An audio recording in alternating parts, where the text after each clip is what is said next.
అస్సలాముఅలైకుం. Hello, hi everyone, welcome back to our channel. నేను మీ Arifa. So ఈరోజు మన రెసిపీ ఏంటో తెలుసా? జస్ట్ 15 మినిట్స్లో రెడీ అయిపోయే బీఫ్ పులావ్ అనమాట. సూపర్ టేస్ట్, ఇది మాత్రం ట్రస్ట్ మీ, సూపర్ టేస్ట్తో చాలా ఎమ్మీగా ఉన్నింది. ఆ రోజు చూస్తుంటే నాకు ఈరోజు మళ్ళీ చేయాలనిపిస్తుంది.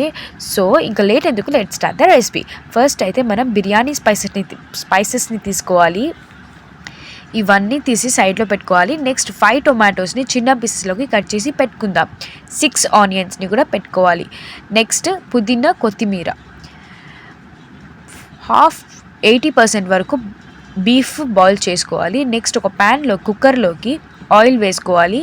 ఆయిల్ హీట్ అయిన తర్వాత బిర్యానీ స్పైసెస్ని కూడా వేసి బాగా ఫ్రై చేసుకుంటున్నాం.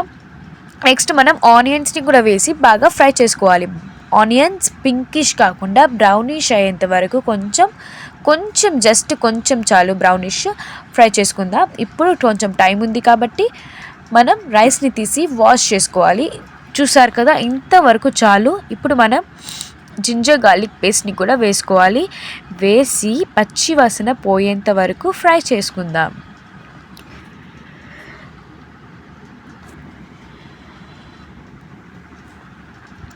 సో కొంచెం బ్రౌన్ అయింది కదా, ఇప్పుడు మనం పచ్చిమిర్చి నేనైతే 4 వేసుకున్నాను. మీకు కారం ఎక్కువ కావాలంటే మీరు ఎక్కువ కూడా వేసుకోవచ్చు. వేసి బాగా మిక్స్ చేసుకోండి. ఇప్పుడు మనం టొమాటోస్ని కూడా వేసి బాగా మిక్స్ చేసుకుంటున్నాం.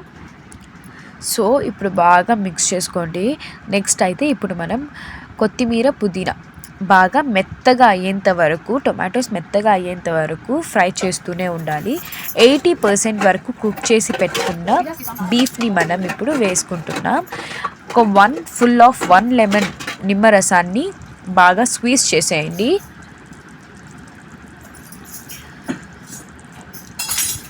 బాగా మిక్స్ చేసుకోండి. ఇప్పుడు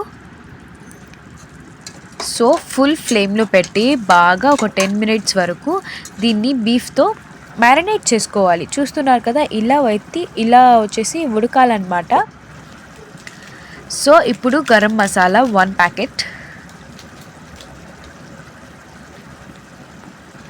బిర్యానీ మసాలా 1 ప్యాకెట్. ఈ బిర్యానీ మసాలా వేసుకుంటేనే ఆ టేస్ట్ అనేది వస్తుంది, చాలా బాగుంటుంది. ట్రై చేయండి కంపల్సరీ. బిర్యానీ టేస్ట్ మాత్రం సూపర్గా వస్తుంది, ఇది బిర్యానీ టేస్ట్ లాగా వస్తుంది. Next 2 spoons of chilli powder, 2 spoons of dhania powder. ఇప్పుడైతే ఇవన్నీ బాగా మిక్స్ చేసుకోండి. మన ఛానల్ని సబ్స్క్రైబ్ చేసుకొని వాళ్ళు చేసుకోండి ఫస్ట్. సో ఇప్పుడు మనం 2 స్పూన్స్ ఆఫ్ రాక్ సాల్ట్ వేసుకుంటున్నాం. 3 గ్లాస్ ఆఫ్ రైస్కి 2 స్పూన్స్ ఆఫ్ సాల్ట్ అనమాట. సో ఇప్పుడు ఒక 75% వరకు మనకు ఉడికింది కదా. ఇప్పుడు నేనైతే 3 గ్లాస్ ఆఫ్ రైస్ వేసుకున్నానని చెప్పాను కదా. సో 3 గ్లాస్ ఆఫ్ రైస్కి 6 గ్లాస్ ఆఫ్ వాటర్ని అయితే నేను యాడ్ చేసుకుంటున్నాను. ఇప్పుడు వాష్ చేసి పెట్టుకున్న రైస్ని ఇందులోకి వేసేద్దాం. వేసి ఒకసారి తిప్పేయండి బాగా. నెక్స్ట్ అంతే, కుక్కర్ మూసేసి 4 విజిల్స్ వరకు పెట్టేస్తే మనకు సూపర్ ఎమ్మీ టేస్ట్తో బీఫ్ పులావ్ రెడీ. మీరు తిని నాకు కామెంట్ ఎలా ఉందో చేయండి. ఇన్ కేస్ మీకు నచ్చకపోతే సబ్స్క్రైబ్ చేసుకోకండి. బీఫ్ పులావ్లోకి నేనైతే సైడ్ డిష్గా కర్డ్ చట్నీ అండ్ పుదీనా చట్నీ చేసుకున్నాను. సో ఫైనలీ మీకు బీఫ్ పులావ్ అయితే రెడీ అయిపోయింది. సర్వ్ చేసుకోండి, తినండి, హ్యాపీగా ఉండండి. Thanks for watching. Bye bye, take care, subscribe for more.